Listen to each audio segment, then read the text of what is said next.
my first episode of Rootbound, the podcast that's not about plants.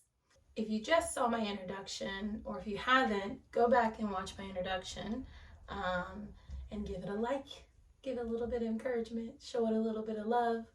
But before I start to really explore how to unbound my roots and change my current state, where my mindset is, where I am physically, where I am career wise, I wanted to look back on a situation that created the force for change.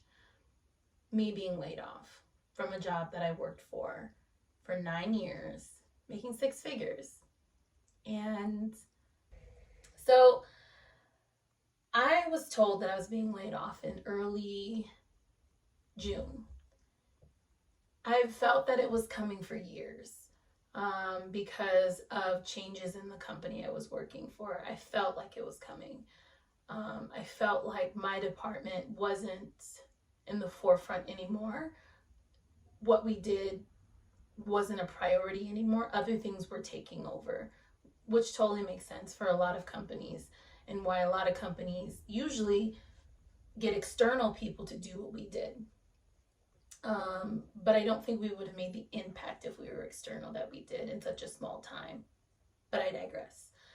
So I was told in early June that I was being laid off. My initial feeling was numbness. That was my initial feeling. It was like, okay, yeah, I kind of felt like this was coming, so no surprise, here we are. But I felt numb. And I remember just questioning myself. Why do you feel numb? Why aren't you sad? You're about to lose your job. Excuse me. You're about to lose your job. And the only thing I can really think about is that I was in denial. I don't think that even though I knew it was a possibility and I felt it coming, I still was in denial that it was going to happen to me. Because some people in my department got to stay and some didn't. So I just felt like there's no way I'm going to stay. And the people that I work with side by side with every day, they actually tried to keep me for a long time, up until almost the buzzer rang. They tried to keep me. And I was kind of in this limbo of like, oh, I'm not really going to go. I'm going to stay and we're going to keep this thing going. And I don't really have to move towards acceptance. I'll just stay in denial. And I went back and forth from denial and anger, denial, anger, denial, anger, denial, anger, up until the last day, my last day. Because of COVID, a couple of things. COVID has put so much stress on companies. It costs companies so much more money to do business. Already in the climate of being in California, but policies and just the fear of COVID has made companies, big and small, have to spend so much more money just to do regular business. And so that's what happened. That's what happened to the industry that I work in. They had to spend so much more money to do business that I believe the vulnerabilities that were already there, because again, I already felt like we would be laid off eventually, because other things were bubbling up to the priority.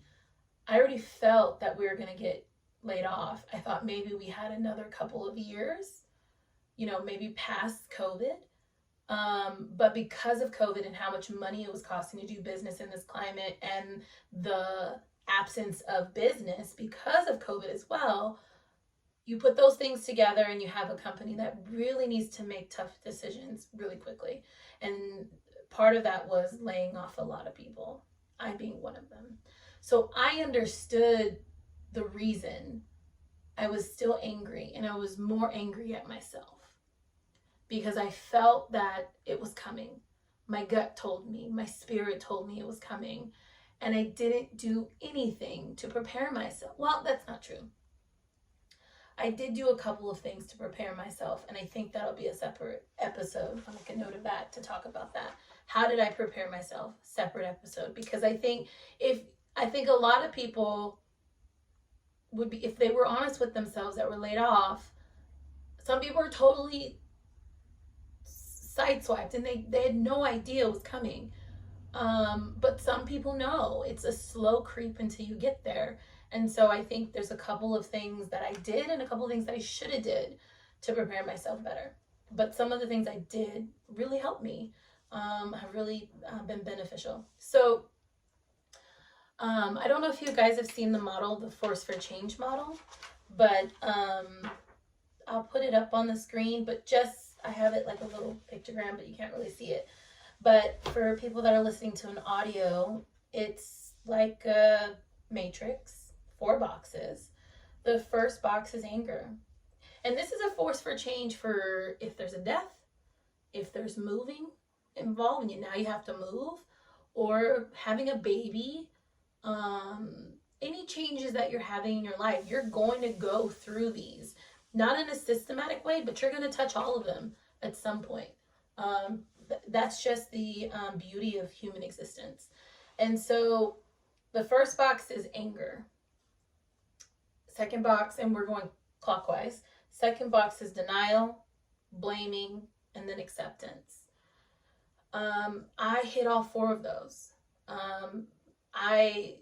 People start with anger, but I started with denial and quickly moved to anger and sadness, because as the title of this, I got laid off from a 6-figure job, and to be a woman, a Black woman, working at a job that I was making 6 figures, I was and I am very aware that that's a rare occurrence. The percentage, I think, of Black women that make 6 figures is, I think, maybe 5%, if not less. And so I know how rare that was. And because it was so rare, I was afraid of losing it. I was afraid of that had been a part of my identity so strongly that I made that much money. Not in a braggadocious way, but I'm proud, but also I'm aware of what that money can help me and my family to do. And so losing that was not just a monetary thing. It was, well, now I'm not the successful twin anymore. I'm a twin. If you guys don't know, I have a twin sister, and people always in my family and my friends say that I'm the successful twin. And although I didn't like that title, because it kind of meant that my sister wasn't successful, and she was in her own right. She is in her own right, but I realized that people saw me through the lens of my financial success, and through the lens of my ability to be one thing, which is financially secure and financially successful, to me, in a way that also meant I couldn't do other things. That my sister went on to have kids and have a family. They were relationally successful. I was financially successful. And it almost kind of told me I couldn't have both. And so I just kind of accepted that I couldn't have both. I know I'm kind of getting off on a tangent, but I kind of accepted that I couldn't have both. And I just put my head down at some point and I just said, fine, I'll be the successful twin. I'll be the one that's here if people need money, which hardly anybody really asked me for money. But if they did, they knew I had it. If we went to a restaurant, they knew I would pay. For the most part, I would pay. If we went on trips, I never stressed on the money. And in fact, I would pay for dinners for a bunch of people just because I felt that was my role. And it gave me so much joy.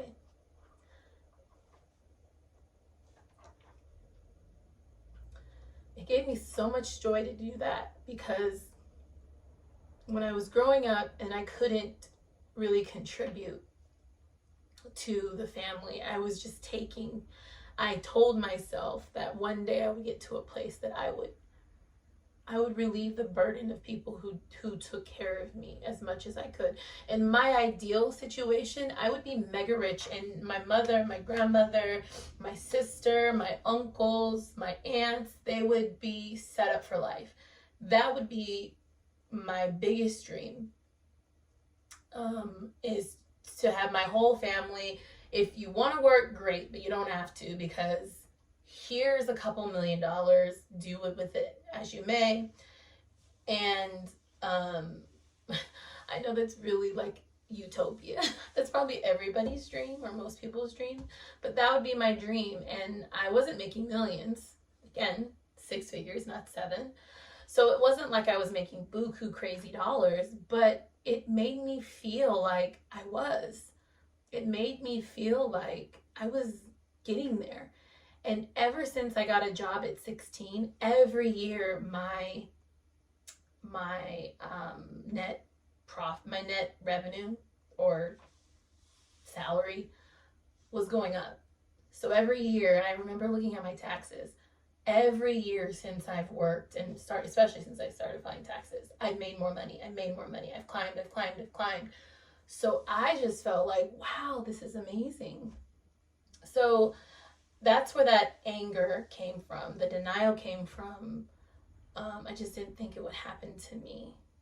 I thought if I were to leave that company, it would be on my own terms, because I wanted to, because I found something else. But because I was root bound, I didn't even allow myself to do that. I never applied for jobs. I never looked and seen what else was out there. That's not true. I actually did. I used to go on Indeed all the time, especially when I had a hard day. But if it didn't make what I was making, I threw it out. I didn't even consider it. So again, I allowed the monetary to be prioritized higher than how my spirit felt. And, if you've got kids or whatever, or you're in a certain financial situation where you have to do that, you have to do it. But I'll be honest, I wasn't. I don't have kids. I don't have financial woes that would preclude me from making a decision to take a pay cut. If that was where my spirit was, if I felt fed and I felt joy, I could have made that risk. I just chose not to prioritize my happiness over the money. That's and I didn't have that epiphany, but that's really what it was. Blaming. Yeah, I got there. I started blaming the company. It's your guys' fault. I'm in acceptance at this point. So I don't place blame on anybody. I don't place blame on anything, any one decision. I have Christian values, and I believe that God ordained this to happen, because I was not going to leave that pot. I probably would have stayed in that pot and died. Like, my spirit would have died. I would have been older, probably less confident to try new things. I would have never started a podcast, because I would have been super busy at that job and pouring into that job.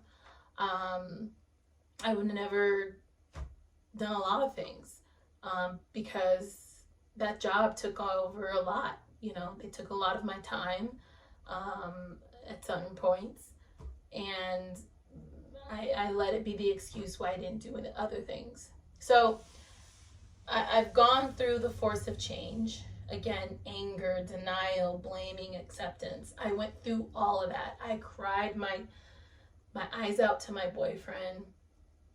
I cried with coworkers, people that I used to work with at that company that had moved on before I did. And I got to acceptance on the last day, to be honest. The last day. I had done packing slowly here and there. I've taken everything that was mine out of my office, returned my company phones. I had two. What else? Returned keys that I had. And I just got to a point on the last day, and this was in tears, because if you ever took things out of your desk that you had worked at a company for years, you're looking at things with timestamps. I found my new employee binder from my first day, my orientation. And I saw my schedule on there, what my schedule was, because at the time I started, I had a schedule. And then I rose to an exempt position. And it was really sad, because I think the thing that came in my head was I was such a young person. I was 25, 26 when I started working there. And I had so much hope and so much dreams, and I just don't remember. I was kind of intimidated, but I wasn't scared. And I remember at some point I was just like, I'm going to go for everything. I'm going to challenge myself. I just remember having this like curious and super hungry mentality. And as I was going through all of that material and those memories were coming in my head, I realized that part of me had died. I'm in the hallway where I have a bunch of my certificates, one being my undergrad from a state college, and one being my master's degree that I got in 2015. And so about that time, probably the root bound stuff started happening around 2017, 2018. And they say that millennials move jobs every 2 to 3 years. And I think it's because millennials are smart. We lean into what gives us joy. And if we're in an environment that's not giving us joy, we'll leave. And we'll probably get a raise if we did. And I just didn't do that. I took on the mentality of the generations before us that I was going to be faithful and loyal to one company. And surely it would return in kind. But let me tell you guys, you should never, unless it's your company, you should never have that much loyalty into a company. Have it into yourself. I'm not saying be disloyal, because I believe I'm a great team player. And the next company that I work for, I will put the jersey on. I will fly the flags. I'll have a hat. I'll put the bumper sticker on. I'll be super proud to have that company and represent that company in a respectful way. But what I won't do is choose to love that company above my own needs ever again, because of where I'm at right now and where I could have been.